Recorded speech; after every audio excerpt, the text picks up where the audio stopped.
প্রিয় ভিউয়ার্স, আসসালামু আলাইকুম। স্বাগতম জানাচ্ছি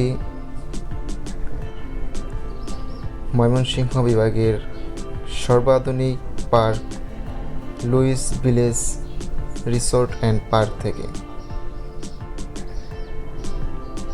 এটি জামালপুর জেলা শহর থেকে জামালপুর সদর থানায় মধুপুর রোডে বেলাতিয়া অঞ্চলে অবস্থান। রাশিয়ার মস্কো প্রবাসী জনাব আতিকুর রহমান লুইস ভ্রমণ পিপাসু মানুষের কথা চিন্তা করে ব্যক্তি মালিকানায় 2016 সালে জামালপুর জেলা শহরে বেলাতিয়া অঞ্চলে এটি প্রতিষ্ঠা করেন। প্রথমে 10 একর জমিতে গড়ে তোলেন এই পার্কটি, তবে বর্তমানে এর পরিধি 15 একর। পার্কটি প্রতিদিন সকাল 10টা থেকে রাত 8টা পর্যন্ত খোলা থাকে। পার্কটির প্রবেশের টিকিটের মূল্য 4 থেকে 12 বছরের বাচ্চাদের জন্য 50 টাকা এবং প্রাপ্তবয়স্কদের জন্য 100 টাকা। পার্কটিতে সর্বমোট 9টি অত্যাধুনিক রাইডস রয়েছে, যার প্রত্যেকটি টিকিটের মূল্য 50 থেকে 100 টাকা।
আকাশের মতো মোর হৃদয়টা করে দাও, জমিনের মতো তুমি ধৈর্য দিও। আকাশের মতো মোর হৃদয়টা করে দাও, জমিনের মতো তুমি ধৈর্য দিয়ে দাও।